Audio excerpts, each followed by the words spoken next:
नमस्कार, मी रश्मी केडीकर. नवराष्ट्र नववार्तामध्ये आपल्या सगळ्यांचं स्वागत. या विशेष कार्यक्रमात आपण विविध क्षेत्रातील मान्यवरांशी चर्चा करत असतो, संवाद साधत असतो. आणि आज आपल्यासोबत नागपूर शहराचे माजी उपमहापौर तसेच प्रभाग क्रमांक 20 चे माजी नगरसेवक दीपराज दादा पार्डीकर आहेत. दादा, तुमचं नवराष्ट्रमध्ये खूप खूप स्वागत. धन्यवाद. दादा, आत्ता आपण पाहतोय की आता जवळपास 2 वर्ष पूर्ण होत आली आहे. अजूनपर्यंत पालिका निवडणुका लागलेल्या नाही आहे आणि विधानसभा निवडणुका पण आता जवळ आलेल्या आहे. आणि तुमच्या पदासमोर आता तुम्ही माजी नगरसेवक होते, तुमच्या पदासमोर आता माजी जरी लागलं असलं तरी ग्राउंड लेवलवर नागरिक अजूनही तुमच्याचकडे समस्या घेऊन येतात. मग त्या समस्यांशी तुम्ही डील कसं करता आणि काय अडथळे आता येत आहे? तसे नगरसेवक आणि उपमहापौर असताना जे प्रभागामध्ये नागपूर महानगरपालिकेच्या मार्फत जे काम केलेत ते अनेक कामं अडथळले आहे, म्हणजे अधुरे राहिले आहेत. आणि 4 मार्च 2022ला आमचा कार्यकाळ संपला आणि प्रशासक राज आला. तेव्हापासून आतापर्यंत प्रशासनामध्ये काम करताना खूप जास्त अडचण आहे. नागरिकांना तेवढं काही कळत नाही. जे फक्त राजकीय क्षेत्रात किंवा सामाजिक क्षेत्रात त्यांनाच फक्त माहिती आहे का हा नगरसेवक नाही आहे. पण जनरल पब्लिक आणि जनरल जी जनता आहे त्यांना माहिती आहे का नगरसेवक हे कोणतीही समस्या असली तर ते आमच्याकडे येतात आणि ते सोडवण्यासाठी आम्ही झोन लेवलवर किंवा एखाद्या आमदाराच्या माध्यमातून काही थोडा बहुत निधी आणून आमचे नेते नितीनजी गडकरी यांच्या माध्यमातून काही निधी आणून तो सोडवण्याचा प्रयत्न करतो. पण नागरिक रात्री बेरात्री कोणतीही अडचण असो, दवाखान्याची असो, गटर लाईनची असो, पाण्याची असो, रस्त्याची असो, ते प्रत्येक कामासाठी नगरसेवकाच्या दारात त्याच्या कार्यालयात नागरिक येतात. म्हणजे नागरिक या समस्या तर ठीक आहे, पण ते त्यांच्या पर्सनल समस्या पण घेऊन तुमच्याकडे येतात. हो, त्यांच्या पर्सनल समस्याचा आता ते आयुष्यमान भारत कार्ड बनवणं सुरू आहे, माझ्या कार्यालयात सुरू आहे. कोणाचे राशन कार्ड आहे, कोणाचे इलेक्ट्रिकचे बिल जास्त आलं, कोणाचे पाण्याचे बिल जास्त आलं. आता घर टॅक्स खूप प्रमाणामध्ये अनेक नागरिकाला, मी ज्या वस्तीत राहत होतो स्लम एरिया आहे, त्या एरियामध्ये कसं झालं की टॅक्स जास्त येत असल्याकारणाने नागरिक त्रस्त आहे. आत्ता नागपूर महानगरपालिकेने कालच एक अभय योजना सुरू केली आहे. त्याच्यामध्ये टॅक्समध्ये 80% जे व्याजदर आहे ते 80% माफ करणार आहेत. तर अशा पर्सनलसुद्धा समस्या घेऊन नागरिक आमच्या कार्यालयापर्यंत, आमच्या घरापर्यंत येतात, फोन करतात. रात्री बेरात्री दवाखान्याचं असो, कोणतेही काम असो, आम्ही त्यांच्या सामोरे जाण्याचा प्रयत्न करतो. तळमळ दिसते दादा की त्यांच्या कामासाठी तुम्ही अजूनही कार्यरत आहात रात्रंदिवस. पण कुठेतरी जेव्हा आपल्याकडे पद असतं, अधिकार असतो, तो अधिकाऱ्यांनी पटकन कुठलेही काम होतं. तर आत्ता तो नाही तर कुठेतरी मोठा फरक जाणवतोय. आता कसा, आता नगरसेवक नाही, उपमहापौर नाही आणि अधिकारी ऐकत नाही.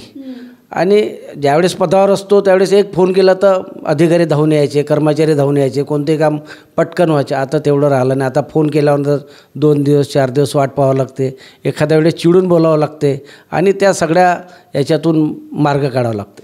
आता त्या सगळ्याचे दादा मला विचारावं वाटतं, तुम्ही माजी उपमहापौर पण होतं शहराचे, तर तेव्हाचा कार्यकाळ कसा होता तुमचा?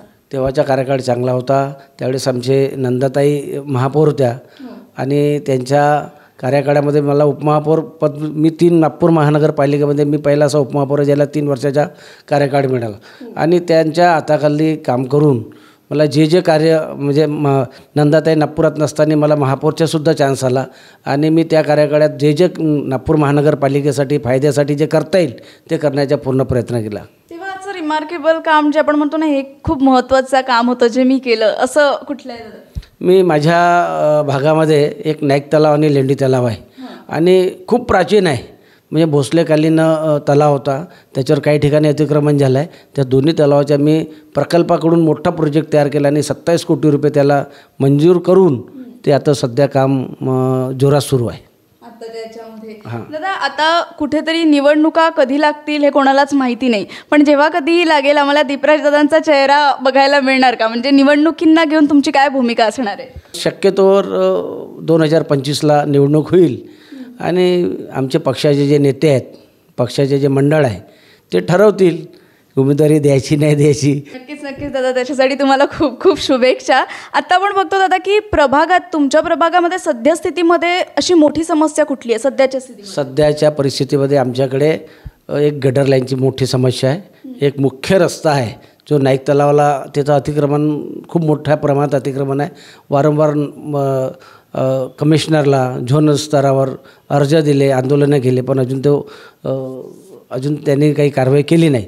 पण मुख्य म्हणजे गटर लाईनची समस्या खूप जास्त आहे. दादा, तुम्ही महापौर होते, माजी महापौर झाले, उपमहापौर, याच्यामध्ये तुम्ही आता नागपूर शहराला घेऊन तुमचं विजन काय आहे? नागपूर शहराला घेऊन विजन असं आहे की आमचे जे नेते नितीनजी गडकरी साहेब ज्याप्रमाणे नागपूर शहराचा विकास चारी बाजूने सुरू आहे, त्यांच्या कामाला पाहून किंवा त्यांची काम करण्याची पद्धत पाहून आपण पण असं काम करावं अशी तळमळ आहे आणि ऊर्जा मिळते. आणि त्याच्याच माध्यमातून मी ज्या भागात राहतो मग एकदम सुलम आहे आणि मी ज्या भागात राहतो त्या भागाच्या दोन्ही रेल्वे पटरीच्या मधामध्ये तो भाग आहे. एखाद्याला एखादी इमर्जन्सी असली तर दवाखान्यात जायचं असलं तर त्याला खूप त्रास आहे आणि पेट्रोल भरण्यासाठी 3 किलोमीटर फिरून जावं लागते, अनेक कामासाठी फिरून जावं लागते. त्यासाठी मी उपमहापौर असताना एक अंडरब्रिजसाठी प्रस्ताव तयार केला. मी नागरिकाच्या सह्या घेतल्या, 500,000 लोकांच्या नागरिकांनी स्फूर्तपणे मला प्रतिसाद दिला. मी मग गडकरी साहेबांना त्यांना निवेदन केलं आणि गडकरी साहेबांनी त्याचे 24 कोटी रुपये मंजूर करून ते आता लवकरात लवकर त्याचं भूमिपूजन होणार आहे. की जेव्हा फंड नव्हतं, म्हणजे तुम्ही तरी अनेक योजना राबवताय, तर एक काम तुम्ही आत्ताही करत आहेत, तेव्हा फंड लागतो बऱ्याच गोष्टींना. काही ठिकाणी फंडमुळे काम अडतात, पण कुठेतरी मला वाटतं पक्षस्तरावर ती बऱ्यापैकी मदत तुम्हाला होती आहे. ते काम करत असताना फंडाची खूप आवश्यक असतं, निधीची खूप आवश्यकता असते. आमचे जे महाराष्ट्र राज्याचे उपमुख्यमंत्री आहे देवेंद्रजी त्यांच्याकडे सुद्धा निवेदन केलं. आमचे जे स्थानिक आमदार आहेत विकासभाऊ कुंभारे त्यांच्याकडे निवेदन केलं. आम्ही गडकरी साहेबांना निवेदन दिलं आणि त्यांनी आम्हाला थोडा बहुत निधी उपलब्ध करून दिला. त्याच्या माध्यमातून प्रभागाच्या आणि जे शक्यतोवर नागरिकांचे जे काही विकास करता येईल ते करण्याचा प्रयत्न सुरू आहे सध्याच्या याच्यामध्ये. दादा, पक्षाकडून काय अपेक्षा आहे? पक्षाकडून अपेक्षा अशी आहे की येणाऱ्या 2025मध्ये नागपूर महानगरपालिकेची जी निवडणूक होणार आहे ते पुन्हाहून भारतीय जनता पार्टीची सत्ता नागपूर महानगरपालिकेमध्ये यावी अशी इच्छा आहे. नक्कीच तुमची इच्छा पूर्ण होईल. दादा, ह्या सगळ्या याच्याकडे आपण पाहतो, तुम्ही आमच्या प्रेक्षकांना काय सांगाल? ह्या सगळ्या याच्यामध्ये मी प्रेक्षकांना एवढं सांगेल की येणाऱ्या 2024ची लोकसभेची निवडणूक आहे. आपल्या देशाचे पंतप्रधान माननीय नरेंद्रजी मोदी आहेत, ते पुन्हा पंतप्रधान बनावं करिता सगळ्या नागरिकांनी त्यांना सहकार्य करावं, भारतीय जनता पार्टीला मतदान करावं एवढी अपेक्षा करतो. दादा, तुमचा जेव्हा कार्यकाळ होता, जेव्हा तुम्ही प्रभागात माजी नगरसेवक होते, तेव्हा जे काही तुम्ही काम केलेत त्यावर तुम्ही समाधानी आहात का? नाही, माझी जी अपेक्षा होती, मी पहिल्यांदा निवडून आलो आणि माझ्यासारखा एक गरीब कार्यकर्ता, मी एक झोपडपट्टीत राहणाऱ्या कार्यकर्त्यावर भारतीय जनता पार्टीने विश्वास केला, मला उपमहापौर केला आणि खूप अपेक्षा होतं, खूप प्लॅनिंग होतं, हे करावं ते करावं, ते रोड करावं, ते कसं करावं. पण त्यावेळेस जे एक उपमहापौर पद असल्याकारणाने नागपूर महानगरपालिकेची एक मोठी जबाबदारी होती, अनेक कार्यक्रम, अनेक बैठका, त्याच्यामुळे वेळ कम भेटायचा आणि जेवढा वेळ भेटला तेवढा मी प्रभागामध्ये करण्याचा प्रयत्न केला, पण मी समाधानी नाही आहे. आणि आता तर सगळं प्रशासक राज आल्यामुळे कुठेतरी ते अजून आणि आता प्रशासक राजमध्ये कसं आहे की कोणी कोणाला ऐकायला तयार नाही आहे. प्रशासक जेवढे अधिकारी आहेत किंवा आमचे झोनल अधिकारी आहे कोणाचे ऐकायचे तयार नाही, त्यांच्या मनातील तसं काम सुरू आहे.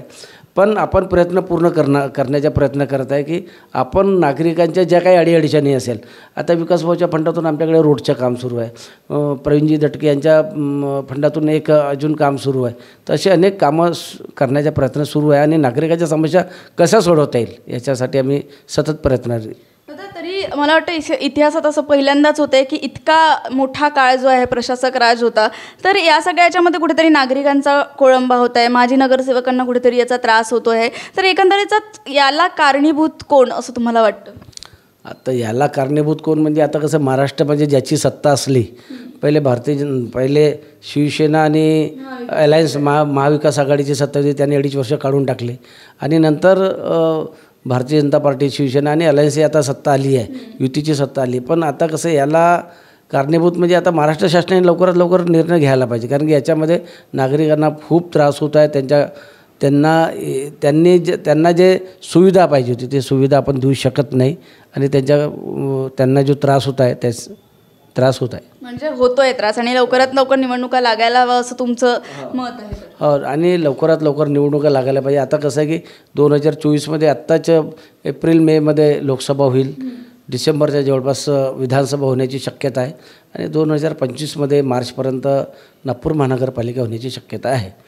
तर आज आपण दीपराज दादांशी जी आहे चर्चा केली, दादांच्या प्रभागात कशा पद्धतीने काम सुरू आहे, एकूण दादा माजी महापौर उपमहापौर होते तर त्यावेळेस त्यांचा कार्यकाळ कसा होता, कशा पद्धतीने प्रशासक राज सुरू आहे, अशा बऱ्याचशा गोष्टी ज्या आहेत दादांशी आपण चर्चा केली. अनेक मुद्द्यांवर त्यांनी प्रकाश टाकलेला आहे आणि खरंच पद गेलं असलं म्हणजे माजी झाले असले तरी अजूनही दादा नागरिकांसाठी जे आहे काम करत आहे, एक समाजसेवक म्हणून ते काम करत आहे, पक्षासाठी सातत्याने ते कार्यरत आहेत एक कार्यकर्ता म्हणून. आणि अशा अनेक म्हणजे एक फोन कॉलवर ते मला वाटतं उठून जातात नागरिकांच्या. आणि खरंच दादांचं यासाठी खूप खूप कौतुक आणि त्यांच्या पुढील वाटचालीसाठी त्यांना खूप खूप शुभेच्छा. आणि अशाच तुमच्या समस्या घेऊन आपण भेटणार आहोत, अनेक मान्यवरांशी आपण चर्चा करणार आहोत. तोपर्यंत माझ्यासह पाहत राहा. मी रश्मी खेडीकर, नवराष्ट्र, नागपूर.